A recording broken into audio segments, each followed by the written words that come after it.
Gente, sabe a casa que eu sempre sonhei? Agora é nossa! Como assim? Consórcio do Sicoob. Faça seu sonho acontecer no consórcio do Sicoob. Sicoob, faça parte. A Cocamig representa a união e a força do agronegócio. Somos 16 filiadas e mais de 45 mil produtores unidos pelo espírito cooperativista. Cocamig, a força da união.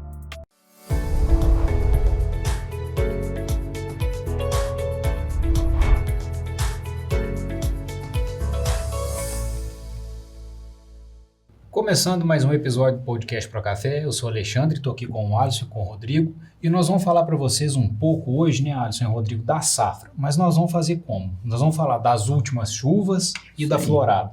Porque toda hora o pessoal pergunta no programa, o que vocês acham da safra de 2024? E a gente sempre fala, tem muita coisa para acontecer. Já que tem muita coisa para acontecer, nós vamos dividir. Exatamente. Como? Vamos falar agora, pegamento de florada. Nós vamos falar nós vamos falar agora da florada. Vamos falar lá em novembro, pegamento da florada. Final de dezembro, começo de janeiro, expansão dos frutos, como que vai, queda de chumbinho, nós vamos falar. Lá depois em março, março, nós vamos falar... Granação, enchimento do grão e granação. E aí depois, na hora que chegar mais na boca da colheita, e aí sim, o que esperar dessa colheita. Mas dividindo em fases, você que acompanha a gente, vocês vão conseguir entender em cada fase o que está acontecendo de positivo e o que pode estar acontecendo de negativo para esse desenvolvimento. Aí nós estamos falando de 5 fases, né, Xande? Resumindo para o pessoal, nós estamos falando de 5 fases. Em cada uma dessas 5 fases, nós podemos ter alguma modificação. Sim. Então, primeiro, vamos começar com a florada, que é o que nós tivemos agora. Agosto, setembro e início de outubro. Pronto, falamos então dessa primeira fase, florada. Segunda fase, que é onde pode mudar alguma coisa, é novembro, pegamento da florada. Como que foi o pegamento dessa florada? Vingou, não vingou, tá boa, tá ruim? Teve problema de doença? Esse calorão que nós falamos na semana passada prejudicou ou não prejudicou? Pronto, falamos do pegamento. Lá em dezembro, janeiro, nós vamos falar de quê? Nós vamos falar do desenvolvimento dessa frutificação, desenvolvimento desse fruto e queda de chumbinho. Foi maior, foi menor, tá boa, tá ruim, como que tá? Depois, na quarta fase, o que nós vamos falar na quarta fase? Nós vamos falar do enchimento de grão e granação. E na quinta fase, nós vamos falar sobre o início dessa maturação, e final da granação e início de maturação. 5 fases. Dentro dessas 5 fases, a gente consegue arrematar a safra 2024. Vamos dar algum número aqui? Não. Isso daí que a não ser que faça um levantamento. Mas se não tiver um levantamento, vamos dar número de safra? De jeito nenhum. Nós, na Fundação Pro Café, nós não vamos cometer essa irresponsabilidade de dar números. Nós vamos falar se está bom, se está ruim, parâmetros, que é o que todo mundo quer saber. O que é o parâmetro que todo mundo quer saber? 2020. Vai bater 2020? É maior que 2023? Por enquanto, sim, é maior que 2023, tranquilamente, mas vai bater 2020? Com certeza não, tá? Com certeza não. E a região que nós tínhamos dúvida do Arábica era as matas de Minas, e hoje, na florada, já é unânime que a florada nas matas de Minas não bate 2020. Pela florada, já não bate 2020. Porque se pela florada fosse igual ou superior a 2020, ainda podia acontecer muita coisa para reduzir. Mas como já na florada, na arrancada, já não é maior que 2020, muito provavelmente as matas de Minas não superarão e nem vai igualar a 2020, que era a região do Arábica que a gente tinha dúvida. Porque as outras já estavam muito claras. As outras já estavam muito claras, que não chegaria perto de 2020, né? Mas vamos falar da florada no Arábica, pincelando aí região por região. Para a gente falar de florada, Alisson, acho que a semana passada foi, né, Rodrigo, que a gente trouxe o clima, na retrasada, que nós falamos ainda. Se não chover em um volume muito bom agora, nos próximos dias, vai prejudicar muito. Torcemos para que venha uma chuva num volume maior. E veio, né? E veio. Graças a Deus ela veio. Sim, sim. Climaticamente, né? Vamos falar, pensando em clima, correu razoavelmente bem. Semana passada, o Rodrigo trouxe os dados aí, tivemos problema sério em setembro, mas assim, o que nós observamos, conversando com toda a nossa equipe da Fundação Procafé, que o negócio assim, a chuva foi na hora, ela foi no limite. Se tivesse passado aí mais poucos dias, 5 dias, 10 dias, 15 dias, nós iríamos atingir uma catástrofe de safra no Arábica. Mas ela foi no limite. Então não prejudicou nada? Sim, algumas poucas lavouras em solo mais fraco, em solo mais arenoso, em textura mais granular, tivemos problemas, sim, naqueles solos que historicamente, aquelas lavouras que historicamente sentem a seca com facilidade, nessa situação as perdas foram significativas. Mas no sul de Minas, a maioria das lavouras a chuva foi na hora, ainda deu tempo de salvar. Vamos pegar região por região? Vamos, mais fácil, né? Vamos pegar região por região. Vamos na maior região primeiro, Minas, tá? Vamos dividir Minas, sul de Minas, Triângulo Mineiro e Alto Paranaíba, Matas de Minas e Norte, tá? O Norte é o mais simples, o mais fácil, são lavouras irrigadas, tá tranquilo ali, né? Não vai ter grandes variações. Triângulo Mineiro e Alto Paranaíba, florada boa, todo mundo gostou muito da florada, foi uma florada muito boa, Triângulo Mineiro e Alto Paranaíba, mas numa quantidade de lavouras menores. Por quê? Porque a safra 2023 lá não foi tão baixa quanto deveria ser no ano de bienalidade negativa, no ano de bienalidade ímpar. Por isso, a bienalidade par 2024 não será um pouco comprometido, né? Não será tão alta, né, Rodrigo? Por esse motivo. Um pouco mais esse ano e isso vai comprometer o ano que vem, né? Um pouquinho ali, vai reduzir menos que o esperado na safra 2024. Vamos para as matas de Minas, que é o que eu já comecei, que era onde era dúvida de ser igual ou maior do que 2020. Já é mais ou menos unânime nas matas de Minas que a florada não bate 2020. Sul de Minas. O sul de Minas, como eu já falei em diversos podcasts, o sul de Minas ele cortou. Nós temos o sul de Minas quente, margens de Furnas em torno, e o sul de Minas frio, que é aí de Varginha para baixo, né? No sul de Minas quente, nós tivemos uma safra que surpreendeu 2023. As lavouras que vieram com carga média no sul de Minas quente em 2022, carga média em 2023, não repetirão essa carga média em 2024. Isso daí tirou muito café do sul de Minas quente em 2024. O que tirou café do sul de Minas quente não é clima, não é calor, não é... Também, o calor também tirou, o déficit também tirou, mas numa proporção muito menor do que essas lavouras de carga média, que tiveram uma média em 22, uma média em 23, e estão sendo podadas agora para a safra 2024 e vão vir com zero. Esse é o grande diferencial do sul de Minas. O sul de Minas frio, de Varginha para baixo, tá tudo certo. Olha, só uma coisa com relação a essas lavouras que você falou, né? Que elas estão sendo podadas agora, senão o pessoal ouve. Eu já acostumei com as perguntas embaixo. Ah, a minha tá assim, vou podar agora. Não, pelo amor de Deus. Agora não.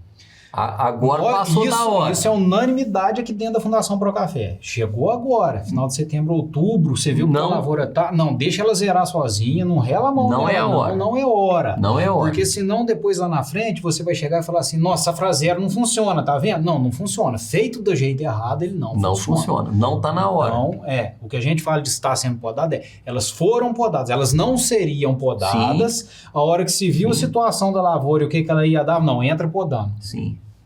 Então, o sul de Minas como um todo, é uma safra boa, mas longe da safra de 2020. Muito longe da safra de 2020. Né?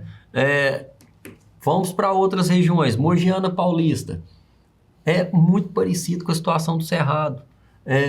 Teve uma surpresa em 2023, e essa surpresa positiva de 2023 tirou a safra de 2024. Então, a Mogiana Paulista também não repete o 2020 em 2024 devido a esse problema semelhante ao do Triângulo Mineiro e Alto Paranaíba e semelhante ao sul de Minas quente. Essa situação. Espírito Santo vem muito bem. Espírito Santo de Arábica vem muito bem. Todo mundo que a gente consulta lá está falando que o Espírito Santo Arábica está fantástico. Por enquanto, ainda pode ser 2020, tá? Então, o Espírito Santo Arábica ainda pode ser 2020. Paraná, hoje produz pouco café, né? O Paraná, ele produz café aí, no ano bom, um pouco mais que patrocínio, no ano ruim, menos que patrocínio, né? Então, assim, o Paraná tem uma significância hoje pequena, apesar de ser uma cafeicultura ótima para poucos cafeicultores. Então, representa pouco hoje, né, no Brasil, no volume de café do Brasil, né? Então, assim, uma pincelada geral nas regiões produtoras é isso daí. E a gente já vinha falando há algum tempo, né, Alisson? Esquece, 2020 já ficou. Não tem jeito. Para repetir 2020, tanto em produção quanto em produtividade, tá difícil. Para repetir em produção, tem que aumentar a lavoura. No Brasil, para repetir em produtividade, é muito difícil um ano que deu tudo certo, igual foi aquele 2019 que antecedeu a safra de 2020. Não teve nenhum veranico forte, não teve problema nenhum, né? Então, é muito difícil bater esse 2020 aí. Olha, você falou agora, de um fator do plantio, né? Vem acontecendo. Uma situação que eu estou esquecendo de falar aqui, muito importante, que eu consultei diversos amigos hoje, do Conilon. Né? O Conilon vem para 2024 com a safra maior que 2020. É unânime no Conilon. É unânime. Que 2024 para eles vem muito bem. Está vindo melhor que 2023. O Conilon está vindo com tudo. Eles falaram que choveu muito bem. Não teve vento, que o vento prejudica muito eles na florada. Aí pro pessoal que nos acompanha aí, o Conilon é diferente do Arábica. O Arábica, enquanto é polinização, autofecundação, o Conilon é polinização cruzada. Então eles têm problema, quando tem muito vento, muita chuva na florada, é problema para polinização. Então eles têm esse ano eles não tiveram nem chuvas excessivas na florada e nem vento excessivo na florada. Então, o Conilon está vindo com tudo. Perfeito. Alisson, as últimas chuvas, o que você fala só para o produtor agora dessas últimas chuvas que deu, para a gente caminhar para o final, porque eu acho que já conseguimos passar um panorama, conseguimos falar, você já falou da florada em diversas situações, então nós tivemos boas chuvas agora. O que seria então, assim, um caminho ideal? vamos pensar daqui até a próxima etapa nossa, o que seria o caminho perfeito para se acontecer daqui até lá? O caminho perfeito para a próxima fase de pegamento de florada, para ele ser bom, é simplesmente continuar como está. Sol e chuva, calor. Vai ter pouco problema de doença, o pegamento vai ser fantástico. Sol e calor. Se continuar como está, o pegamento vai ser ótimo. É o clima perfeito para o pegamento. E o dever de casa do produtor, né? Sim. Que seria, o calor excessivo agora, o calor excessivo não, mas o sol durante o dia, aquela temperatura alta, com a chuva que está tendo, melhora o controle de doença. Você falou pouca doença, mas produtor, pelo amor de Deus, o dever de casa você tem que fazer. Com certeza. Controle preventivo, sempre andar na frente dessa Observa, doença. né? Vai para a lavoura, vai no meio da lavoura. Ser observador. Olha. E no final das contas, né, Xande, Rodrigo, o que manda na lavoura, o podcast nosso é um indicativo. Mas o que manda na lavoura de cada produtor é o olho do produtor, é o acompanhamento agronômico de cada produtor. O podcast aqui é só para dar um alerta, é só um indicativo, mas quem determina o que fazer é o produtor, com a boa assistência técnica, né, com o seu agrônomo. Isso é que determina a coisa certa a ser feita. Às vezes o pessoal pergunta, e até pergunta no podcast, meu agrônomo veio aqui e pediu para eu fazer isso. O que vocês acham? Pessoal, a gente não acha nada. A gente não está aqui para achar. Não, a gente não acha nada. O seu agrônomo está na sua lavoura, o seu agrônomo está te orientando. O que ele está vendo, nós não estamos vendo. É irresponsabilidade nossa, é falta de ética, é muita incoerência se a gente, de longe, opinar no que o seu agrônomo está fazendo.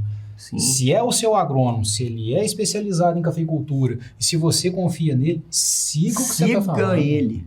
Com certeza. Então, eu acho que para que isso fique muito claro, que nós não estamos aqui de jeito nenhum para interferir em trabalho de agrônomo que está fazendo. Pelo contrário, produtor que não tem um agrônomo responsável pela sua lavoura, vai atrás. É de extrema importância. Quer ter sucesso, tem que ter um agrônomo na sua lavoura responsável. Não tem dúvida.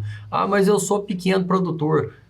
Vai ter o agrônomo da cooperativa. Tem o ATG. Tem o Senar ali. Tem alternativa. Tem alternativa, sim. Todo mundo tem alternativa. É Mater, está sempre atendendo. Então não tem porquê não ter. Não tem o porquê não ter. Rodrigo, alguma coisa para colocar? O que o Alisson comentou, né? A gente teve precipitações aí significativas na região e nesse início de outubro, né? Variando aí na região em torno de 40 até 100 milímetros. Tomara que essas chuvas, né, permaneçam, regularizem aí durante esse restante do mês de outubro. Né? As temperaturas mantenham mais estáveis aí dentro da média para a gente conseguir ter esse bom pegamento da florada aí, né? Alternância de sol e chuva é tudo que nós precisamos. O El Niño, por enquanto, o El Niño está benéfico. Por enquanto, o El Niño está maravilhoso. O que nós temos que tomar cuidado com o El Niño? Tomar cuidado não, porque nós não temos o que fazer. O grande problema do El Niño, o grande perigo do El Niño, não é nessa fase de florada e nem na fase de pegamento da florada. É lá na frente. É a hora que pega ali o dezembro, janeiro, fevereiro. É o veranico do El Niño. Isso que nós temos medo, o veranico do El Niño. Tomara que seja um medo errado. Alisson e Rodrigo, para a gente finalizar, eu já vou antecipar uma pergunta que vai ter, que aí o pessoal não fica sem resposta. Vocês falam da irrigação e eu tenho irrigação e veio essa chuva que o Rodrigo falou de alguns lugares aí, né, de perto de 100 milímetros, choveu muito. O que eu faço agora? Eu desligo ela? O produtor vai ficar ali perguntando. O meu ponto de vista, gente, você já fez o mais claro. Você montou irrigação, montou teu sistema. Você vai economizar ligando ou desligando ela. Porque às vezes agora tá, mas é muito mais fácil, principalmente quando a gente fala de um gotejo, você manter a água do que você vir colocar água, né, Alisson? Então, cuidado, produtor. Tem que observar, né, Xande? Tem que observar. Não existe regra, tem tudo, mas cuidado com esse negócio de querer ficar desligando muito antes. Não tem, né? É como a gente sempre diz, na cafeicultura, tudo é a palavra depende né? Tudo é a palavra depende, e a regra que vale sempre é que não tem regra. Não existe regra. A regra é que não existe regra. Cada situação é uma situação, cada lavoura é uma lavoura, cada solo um solo, e voltamos a dizer, a recomendação que vale é a do engenheiro agrônomo que está no local acompanhando a sua lavoura. Sempre, irrigação, acompanhe o balanço hídrico, com evapotranspiração, sol forte, evapotranspiração próximo de 5 milímetros, a cada 5 dias perde 25 milímetros. Se em 5 dias não teve uma chuva de 25 milímetros, opa, retorna. Não tem previsão de chuva para os próximos 5 dias, não demora, isso aí que você falou, perfeito. Perfeito. Né? Não demora a voltar com a irrigação, continua. Não deixa perder o ganhado, não. Vai suplementando. É muito mais fácil. É muito mais fácil. É mais barato. Barato, porque você deixa funcionando um tempo muito menor. É mais barato, com certeza. Bom, pessoal, é isso que a gente tinha para passar para vocês. A semana que vem tem mais. Um abraço. Até a próxima. Conheça a plataforma Procafé, a plataforma de conhecimento especializada em cafeicultura. Nela, você vai aprender através de cursos desenvolvidos pelos maiores especialistas do mercado cafeeiro. E para você que acompanha o podcast da Fundação Procafé, tem descontos exclusivos que são válidos para as próximas 24 horas. Acesse plataformaprocafé.com.br e saiba mais.